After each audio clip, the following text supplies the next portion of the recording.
Good morning, it's Dave Cradle. Let me turn the TV down. Back again. Live in Fujairah, and Fujairah is in the UAE. And if you want to Google it, it's spelled Fujairah. And the reason I'm talking like that is I've spent so much time with my gorgeous daughter who's 5 years old. And when you've got a 5-year-old, you don't spell stuff a normal way. You spell it the way that they would say the sounds of each of the different letters. And so that's how you spell Fujairah. Google it anyway. Gorgeous place, staying at Rotana. I've been here for a day already. I'm in day 2 of doing some training with a company to get everybody motivated, get them to bond closer, get them to be able to go out into the industry and basically wipe the floor of your opposition. That's the intention of having me come in, to change the mindset and teach them some special techniques. Now what I want to do today, this morning, is share with you some really cool stuff, all about sales and relationship building. Now, I know that you're saying, well Dave, why would I be interested in sales? I'm not a salesperson. Everybody is a salesperson, whether you sell to make money from selling or you talk to people. Every time you have a transaction of any kind, it's a sale. Because even if you say hello to somebody, it's saying, hi, this is me, would you like to know more about me? It's a sale, trying to sell you to them in a relationship. So why is this so important? Because most people are scared of selling and most people aren't very good at doing it. The better you become at doing it, the more you realize that everywhere you go, there is a sale involved. And so, ultimately, you can move things much closer to where you truly want to be, and it becomes second nature to sell all the time. Not all the time, because it can become creepy sometimes. Okay, right, should we go outside? Let's go outside on the balcony, it's gorgeous. Now the thing is, I'm probably going to make some noise, which will really annoy the neighbours, but it's quite early, I've not had breakfast yet, so I'll do this right now. Oh, there we go. Can you see how beautiful this place is? This is the Rotana in Fujairah. There you are. That's how beautiful it is. It's very busy around. There's a big tree outside my house. Well, not my house, my room. And back to me again. Okay, so what are we talking about? Are we stable? Should I sit down? Is that better? No, because then you just see the top of my head. Let's just get rid of a chair and we'll talk like this. Okay, and we'll have this in the background because it makes it look even more beautiful. It's just like Mauritius. Is that okay? Can I continue? Are you sure? Too bright? Got me in shadow? What about if I move like that? Is that better? You happy? Good. Alright, so now we're talking about the most important way to create sales. Well, first of all, let me share with you a thing from my very good friend, Darius Sodi. He talks about selling through certainty. When you want to sell to somebody, tell them that exactly what they want to know, which is that it will work. Whatever it is you're selling, this will work 100%. And you're also selling a solution to a problem that they have. The reason you sell with certainty is if you have doubt in your mind about whether you can deliver or not, they're not going to buy from you. You've already said to them that you're not sure if it can happen. Who wants to pay for you to experiment on their time? So that's never going to happen. So there's a lot of other techniques that you can use. First of all, the 3-second sell. Do you know how to sell within 3 seconds? So somebody buys with you instantly upon meeting you? I'll share this with you. It's really cool. Here's the deal. To get somebody to buy from you within 3 seconds, all you have to do is get somebody else to sell you first. Somebody else who looks at your social proof, your evidence, the things that you've done before for somebody else and says, you must talk to this guy or this girl, she's fantastic, she'll get the job done, I'll do an introduction for you. And if they come along to the same introduction and introduce you, then all you need to do is just go, yeah, I can do that. And the sale is almost finished because they've done the homework before they actually arrive to meet you. Cool, isn't it? Okay, so part of the whole deal about selling is active listening.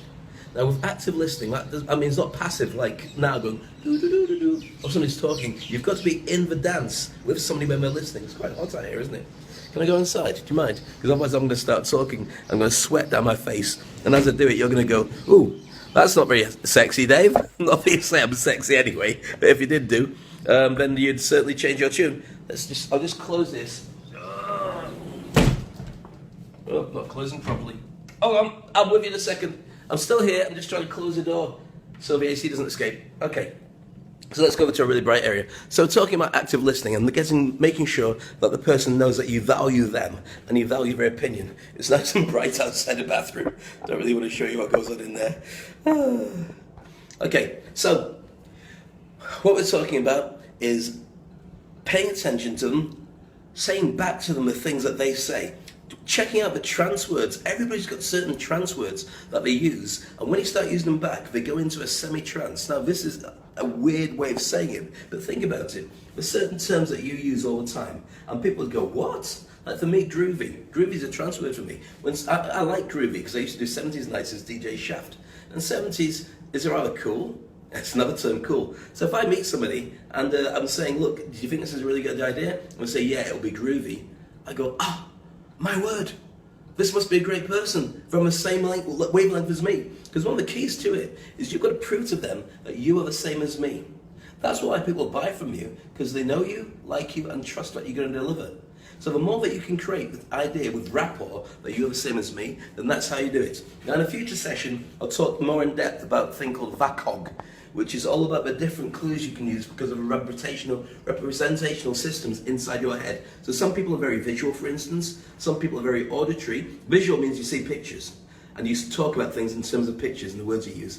Some people are very auditory, so you hear the sounds and you imagine and your brain works stuff out in terms of sound. And some people are very kinesthetic, which means that you like to touch. And that's how you make relationships, you generate information. So when you go into somebody's office, for instance, you might find that some people want to see a proposal about what it is that you're going to do. So you show them the proposal, they have a look through, and they're sold. The pictures are working for them. Some people will get the same proposal, flick through very quickly, put it to one side, and say, tell me about it.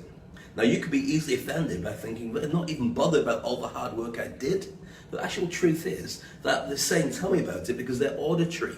That's how they process the information. They want you to tell them, so then they can understand it better. And some people, they want to process it by holding the brochure or holding your hand, which might be really freaky if you're not used to holding another man's hand or another girl's hand while you're talking to them. But they're basically working out confidence based on the relationship of how they feel when they hold the evidence or hold you or something like that. So lots of different things with eye contact, and also where their eye movements goes tells you what they're thinking too. So of all these different things, there's one thing that I'll tell you about, which, I won't spend too long on this, I'll do a whole section on it, because myself and Ernesto Verdugo are going to be doing a project called Speak and Grow Richer, where we're going to train people to be public speakers, and this is all included in part of the training. But I'll share with you one thing that's very good, two things that are very good, maybe three, but two for definite. First of all, the sound of silence. Whenever you go to create a relationship with somebody, or you go to sell to somebody, then once you've told them what it is that you want to do, and you've made a proposal, you've made the offer, shut up. Don't say anything. Because what happens is, the weakest person is a person to crack first. Now you're wondering, what do you mean you crack? Well look, if I say to you, look, I've got this wonderful project and it's going to be fantastic for you, and you go,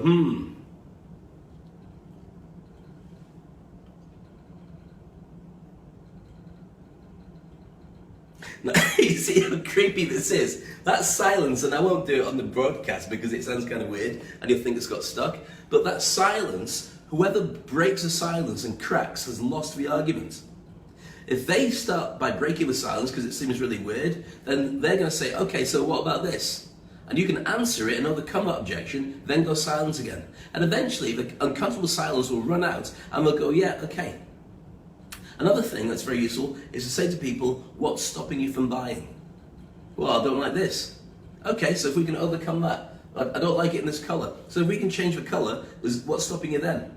Well, the price is too expensive. Well, if I can prove to you that this is more cost effective than buying the cheaper model, because this one will last longer, so you won't have to replace it in a year, then what's stopping you? It's never going to fit in my house. Well, if we can prove to you that not only will it fit in your house, but we'll assemble it for you in your house, then what's stopping you? And eventually you'll end up with nothing, and that's when you've got a sale.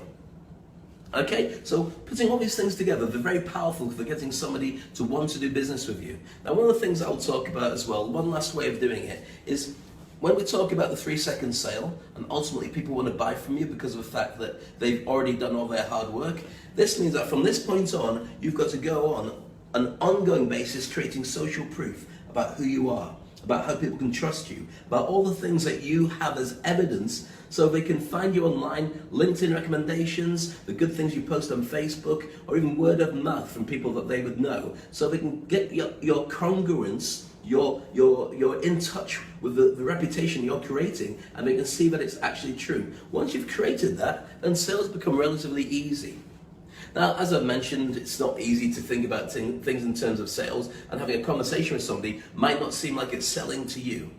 But when you get it at a very high-powered level, you're always selling. And here's the thing, with every relationship you have, either you train them or they will train you. Think about it. I'm staying in a beautiful hotel, and right now, if I went into reception, I wanted to talk to the manager. Supposing I wanted to complain about the room, which I won't do because this hotel, Ratana, is beautiful. So if I said, right, okay, there's a queue, I'd like to complain about my room. They'd say, excuse me, sir, we've got a queue. Could you go to the back of the queue? We'll talk to you in a minute. Now, if I go to the back of the queue, they've trained me to behave. If I say, no, I'd like to talk to a manager right now about the room, they might say, we'll come to you in a second. Now, if I say, right now, I want the manager, right now, I will tell everybody exactly how bad this hotel is. I guarantee within a few seconds, the supervisor or manager will be in front of me and they'll say, sir, how can I help you? They'll take me to one side and instantly they'll start by trying to pacify me. Now, who's trained who? Have I trained the hotel to respond to me to get what I want, or they train me to behave?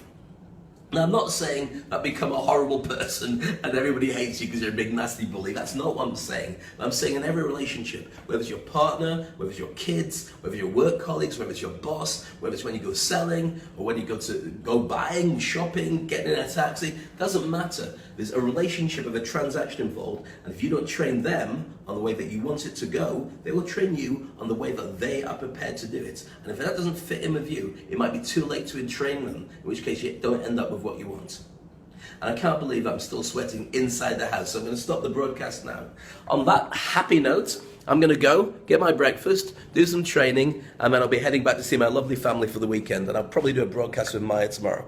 So, on that bombshell, you have an amazing day. Look after yourselves. I'll catch up with you soon. In fact, next time what I'll do is I'll probably turn on some lights when I work out where they are, and then you can see my beautiful, smiling, fat face. Now there's something to run away from. So look after yourself and make sure you subscribe as a regular person, as opposed to a strange space person, to my regular podcasts and videocasts. So whenever I go online, then you'll get a bleep saying Dave is broadcasting. So make sure you subscribe to it. I think it comes up automatically after this anyway. So look after yourself, have a wonderful weekend, stay crazy, and I'll see you soon. Bye.